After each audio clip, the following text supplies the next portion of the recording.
सुप्रभातम। मैं आशा करता हूँ आप लोग बहुत अच्छे होंगे। स्टडी लवर परिवार में आपका बहुत बहुत स्वागत है। तो बायोलॉजी एमसीक्यू हम कर रहे थे, साइटोलॉजी या सेल बायोलॉजी का चौथा पार्ट है और कुछ बहुत महत्वपूर्ण क्वेश्चन आपके सामने लेकर आए हैं। तो आई होप आप लोगों ने पिछले वीडियो इससे रिलेटेड देखे होंगे और पहले के वीडियो ज़रूर देख लें, क्योंकि जो हमारा डिस्कशन रहने वाला है वो आपस में लिंक्ड है। अगर आपने पिछले वीडियो देखे हैं तभी आपको आगे की चीज़ें समझ आएगी, क्योंकि जो हम पहले डिस्कस कर चुके हैं वो हम यहाँ पर दोबारा डिस्कस नहीं करेंगे। तो शुरू कर लेते हैं। पहला प्रश्न आज का, पॉलीसोम किसका बना होता है?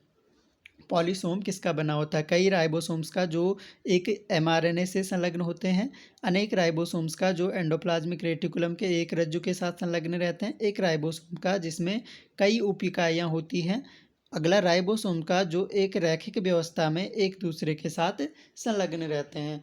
तो जो हमारा सही आंसर हो जाएगा, पॉलीसोम को हम क्या बोलते हैं? पॉलीराइबोसोम्स भी बोल सकते हैं, पॉलीराइबोसोम्स। इसमें क्या होता है कि जो राइबोसोम्स की बड़ी उप इकाई होती है, हमने पढ़ा था ना कि 80S और 70S दो तरह के राइबोसोम्स होते हैं यूकैरियोट्स और प्रोकैरियोट्स में।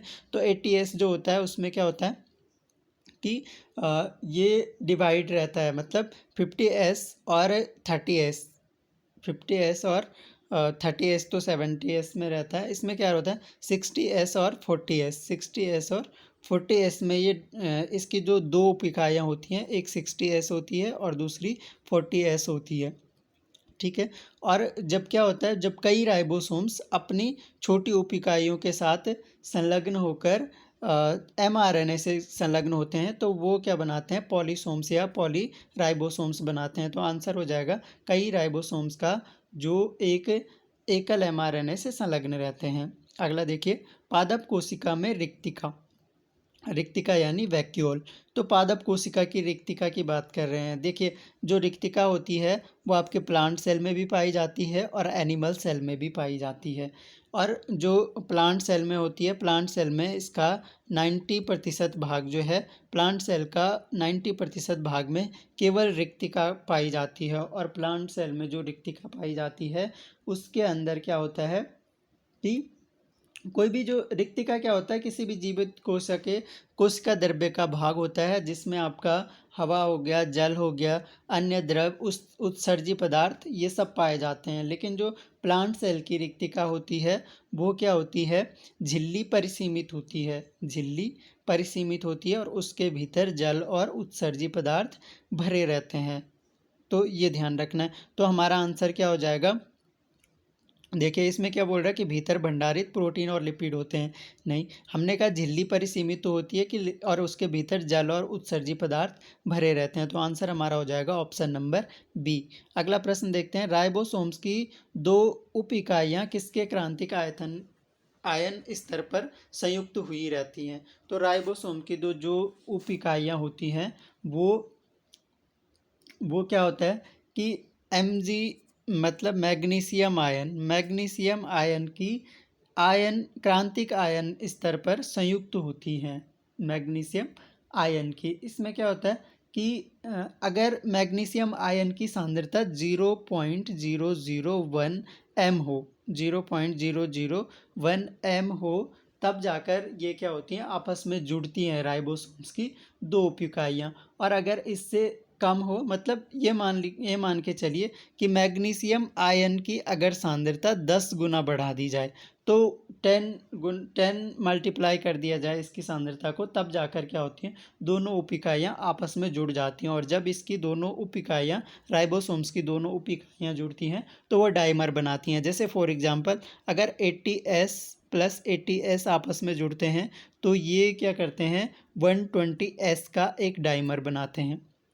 और अगर 70S प्लस 70S आपस में जुड़ते हैं तो ये 100S का डाइमर बनाते हैं। तो डाइमर का मतलब दो राइबोसोम्स की उप इकाइयाँ जुड़ रही हैं, इसलिए उसको डाइमर नाम दिया। तो आंसर हो जाएगा हमारा क्या? मैग्नीशियम। अगला प्रश्न देखिए, उच्चतर पौधों के क्लोरोप्लास्टों के स्ट्रोमा में क्या होता है? देखिए, स्ट्रोमा और ग्रेना, उसमें दो संरचनाएं थी ना। तो स्ट्रोमा में क्या होता है? क्लोरोफिल होता है, प्रकाश निर्भर अभिक्रिया एंजाइम्स होते हैं, राइबोसोम्स होते हैं, या प्रकाश अनिर्भर अभिक्रिया एंजाइम्स होते हैं। तो जो हमारा सही उत्तर हो जाएगा वो हो जाएगा, क्या होता है? प्रकाश अनिर्भर अभिक्रिया एंजाइम्स होते हैं। क्या होता है, जो उच्चतर पौधे होते हैं, हायर प्लांट्स होते हैं, उनके जो क्लोरोप्लास्ट होते हैं उसमें प्रकाश अनिर्भर अभिक्रिया के एंजाइम्स होते हैं। और उसमें कल हमने स्ट्रक्चर भी बताया था ना मैंने कि थैलाकोइड्स झिल्लियाँ होती हैं, थैलाकोइड्स झिल्लियाँ होती हैं उसके अंदर। तो वो जो थैलाकोइड्स झिल्लियाँ होती हैं वो प्रकाश संश्लेषण के स्थल होते हैं। बोला था ना कि फोटोसिंथेसिस यहाँ पे होता है, फोटोसिंथेसिस के स्थल होते हैं और यहीं पर आपका क्या होता है, स्ट्रोमा पाया जाता है। तो आंसर हो जाएगा आपका प्रकाश अनिर्भर अभिक्रिया एंजाइम्स कहाँ होते हैं, स्ट्रोमा में। और यहाँ पर आपकी ये बताया था ना स्ट्रोमा और ग्रेना में ये बताया था कि जो स्ट्रोमा होता है उसमें आपकी डार्क रिएक्शन देखने को मिलती है और उसमें आपकी लाइट रिएक्शन देखने को मिलती है। अब देखिए अगला प्रश्न, नेक्स्ट है, द्वार कोशिकाएं किस में सहायक होती हैं? द्वार कोशिकाएं किस में सहायक होती हैं? वाष्पोत्सर्जन में, चरे जाने से बचाने के लिए, संक्रमणों से टक्कर लेने में, या बिंदु स्राव में? तो जो द्वार कोशिकाएं होती हैं वह वाष्पोत्सर्जन में सहायक होती हैं। वाष्पोत्सर्जन में क्या होता है कि खासकर जो पौधे की पत्तियां होती हैं, ठीक है, तने या फूल, उनसे क्या होता है, आपका जो वाटर होता है, पानी होता है, वो जल वाष्प या वेपर बन के उड़ जाता है। तो जल वाष्प बनकर उड़ जाता है।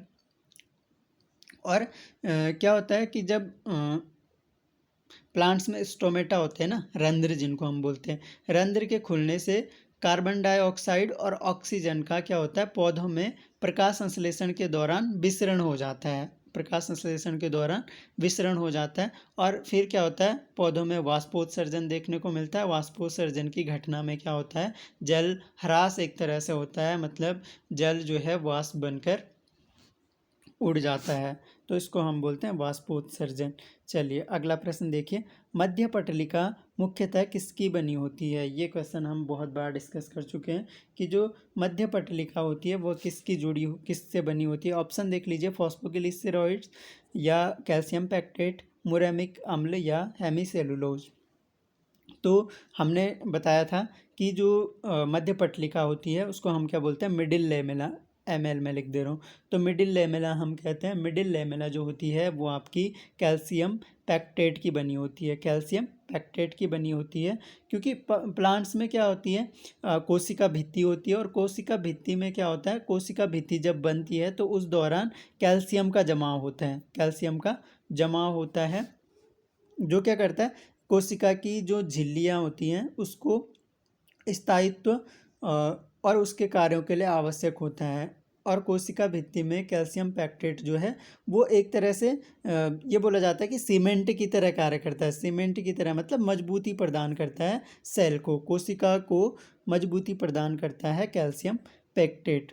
और एक तरह से क्या होता है, सीमेंट की तरह एक तरह से गोंद जैसा ये होता है, जो कि क्या करता है, आसपास की कोशिकाओं को बांधता है। और कोशिका के बनने के समय अगर अगर मान लो कि कैल्शियम उचित मात्रा में ना मिले, अगर कैल्शियम उचित मात्रा में ना मिले, देखिए को कैल्शियम बहुत इम्पोर्टेंट है ह्यूमन बॉडी के लिए भी और प्लांट्स बॉडी के लिए भी, मतलब एनिमल सेल के लिए भी और प्लांट सेल के लिए भी। तो अगर कैल्शियम कोशिका जिस टाइम बन रही है उस टाइम अगर कैल्शियम उचित मात्रा में नहीं मिलेगा तो क्या होगा, जो टिश्यूज़ होंगे वो स्टेबल नहीं होंगे, वो कम स्थायी होंगे और टूट जाएंगे। तो हमारा आंसर क्या हो जाएगा, कैल्शियम पैक्टेट।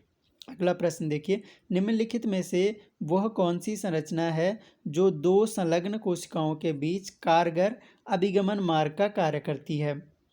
वह कौन सी संरचना है जो दो संलग्न कोशिकाओं के बीच क्या करती है, कारगर अभिगमन मार्ग का काम करती है? देखिए क्या होता है कि ऑप्शन देख लीजिए पहले, प्लाज्मोडेस्मेटा, प्लास्टोक्यूनोन्स, एंडोप्लाज्मी रेटिकुलम या प्लाज्मा लेमा। तो प्लाज्मा डेस्मेटा जो संरचना होती है वह क्या होती है, दो संलग्न कोशिकाओं के मध्य पाई जाती है और इन कोशिकाओं के मध्य वस्तु के मतलब वस्तु का आदान प्रदान होने देती है, मतलब संचार को एक तरह से अनुमति देती है। कुल मिलाकर जो कोशिका द्रव्य पदार्थ होते हैं उनका आदान प्रदान प्लाज्मा डेस्मेटा के द्वारा होता है। कहाँ पाया जाता है? कोशिका भित्ति में पाया जाता है। ये ध्यान रखना, कोशिका भित्ति में पाया जाता है प्लाज्मोडेस्मेटा। और इसको जो सबसे पहले या इसकी खोज जो की थी, किसने की थी? स्ट्रॉसबर्गर ने बताया था प्लाज्मोडेस्मेटा के बारे में। तो स्ट्रॉसबर्गर का नाम जरूर याद रखें। अगला प्रश्न देखें, निम्नलिखित में से किस एक में उसका अपना ही डीएनए होता है? किस एक में उसका अपना ही डीएनए होता है? माइटोकॉन्ड्रिया का, डिक्टियोसोम का, लाइसोसोम्स का या पेरोक्सीसोम्स का? तो हमारा जो आंसर हो जाएगा वो हो जाएगा माइटोकॉन्ड्रिया। माइटोकॉन्ड्रिया एक ऐसा सेल ऑर्गेनेल है जिसका अपना डीएनए होता है। ये क्या होता है? माइटोकॉन्ड्रिया क्या यूकैरियोटिक कोशिकाओं के साइटोप्लाज्म में पाया जाता है, जो क्या करता है? वायवीय मतलब एरोबिक रेस्पिरेशन या वायवीय श्वसन प्रक्रिया को संपन्न करता है। और मुख्य रूप से जो आपका क्रेब्स साइकिल होता है, क्रेब्स साइकिल उसका स्थल है। क्रेब्स साइकिल होती है ना हमारे श्वसन की प्रक्रिया, तो उसका स्थल जो है मतलब क्रेब्स साइकिल यहाँ पर होती है, किसमें? माइटोकॉन्ड्रिया के अंदर। इसलिए इसको हम क्या कहते हैं? The power house of cell या कोशिका का ऊर्जा उत्पादक, ऊर्जा घर भी बोलते हैं, ऊर्जा गृह भी बोलते हैं। ठीक है, तो आंसर हो जाएगा माइटोकॉन्ड्रिया। अगला प्रश्न देखिए, कोशिका के भीतर उसके विविध प्रकार के कार्यकलापों का मुख्य क्रियास्थल कौन सा है? ऐसा कौन सा स्थल है इसमें जिसके अंदर कोशिका के विविध प्रकार के कार्यकलाप होते हैं? प्लाज्मा झिल्ली है, माइटोकॉन्ड्रियन है, कोशिका द्रव्य है या केंद्रक है? तो जो हमारा सही उत्तर हो जाएगा वो क्या है? साइटोप्लाज्म। कोशिका द्रव्य में ही कोशिका के विभिन्न प्रकार के क्रियाकलाप होते हैं। मुख्य स्थल, मुख्य क्रियास्थल कौन है? तो वो कौन सा है? साइटोप्लाज्म है। तो जो इसमें क्या होता है कि विभिन्न प्रकार के क्रियाकलाप होते हैं। केंद्रक को छोड़ के यह क्या होता है? कोशिका के जो भी जीवित प्रोटोप्लास्ट होता है कोशिका का, उसका निर्माण करता है, केवल केंद्रक को छोड़कर। केंद्रक का निर्माण कोशिका द्रव्य नहीं करता है। केंद्रक अलग से बनता है ना सेल में। और इसमें आपका क्या होता है? प्रोटीन हो गया, प्रोटीन, ठीक है, प्रोटीन लिपिड,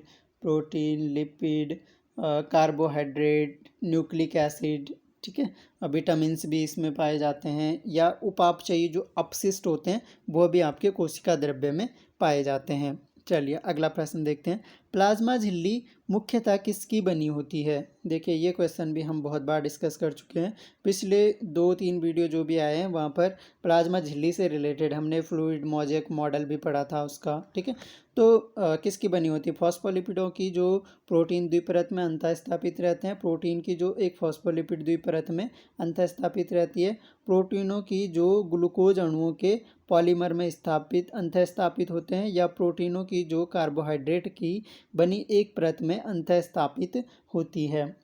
तो आंसर क्या हो जाएगा? मैंने बताया था कि क्या होता है? फॉस्फोलिपिड की द्विआण्विक परत होती है और इसके दोनों साइड प्रोटीन्स रहते हैं जो कि फ्लिप फ्लॉप मूवमेंट भी करते हैं। बताया था ना, फ्लिप फ्लॉप मूवमेंट भी करते हैं। तो आंसर हो जाएगा प्रोटीनों की जो एक फॉस्फोलिपिड द्विपरत में अंतःस्थापित रहते हैं। अगला प्रश्न देखते हैं, सुकेंद्रकीय कोशिका में अनुलेखन, आरएनए संबंधन तथा आरएनए आच्छादन की क्रियाएं किसके भीतर होती है?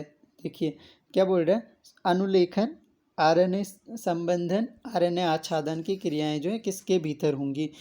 ईआर के अंदर होंगी, राइबोसोम्स के अंदर होंगी, डिक्टियोसोमों में, या फिर केंद्रक के अंदर? तो जो हमारा सही आंसर हो जाएगा वो हो जाएगा न्यूक्लियस। न्यूक्लियस के अंदर क्या होता है? आपका अनुलेखन भी होता है, आरएनए संबंधन भी होता है, आरएनए आच्छादन भी होता है। तो हमारा जो सही आंसर हो जाएगा वो हो जाएगा केंद्रक। तो जो आपका प्राइमरी अनुलेखन होता है वो उसकी शुरुआत केंद्रक में होती है और उसके बाद वो क्या हो जाता है? फिर बाहर आ जाता है। ट्रांसक्रिप्शन हम इसको बोलते हैं, ठीक है, अगर हिंदी में आपको दिक्कत हो रही हो। और फिर बाहर आ जाता है। और अनुलेखन जो है अनुलेखन जो क्या होता है, आप 5 कोर और 3 कोर पढ़ते हैं ना, तो ये सब ये अनुलेखन के अंतर्गत ही आता है। ठीक है, तो मैं कोशिश करूँगा इसके बाद जो है कि कुछ टॉपिक्स जो इम्पोर्टेंट टॉपिक्स हैं उन पर थ्योरेटिकल लेक्चर बनाऊँ। आंसर हमारा इसका हो जाएगा केंद्रक या न्यूक्लियस। तो आज हमने कुछ महत्वपूर्ण एमसीक्यू डिस्कस किए सेल बायोलॉजी से रिलेटेड। ये हमारे वीडियो सीरीज़ का चौथा पार्ट है और इससे पहले हम 3 पार्ट कवर कर चुके हैं। तो आने वाले एक आध वीडियो और आएंगे इससे रिलेटेड, जो भी महत्वपूर्ण एमसीक्यू बच गए हैं वो डिस्कस कर लेंगे। तो इसी के साथ हमारे सेल बायोलॉजी के सारे एमसीक्यू हमने कवर किए हैं और मैंने कोशिश की है कि आप लोगों को प्रत्येक टॉपिक को समझाते हुए हम चले हैं। तो thanks a lot for listening. मिलेंगे नेक्स्ट लेक्चर में, तब तक के लिए जय हिंद।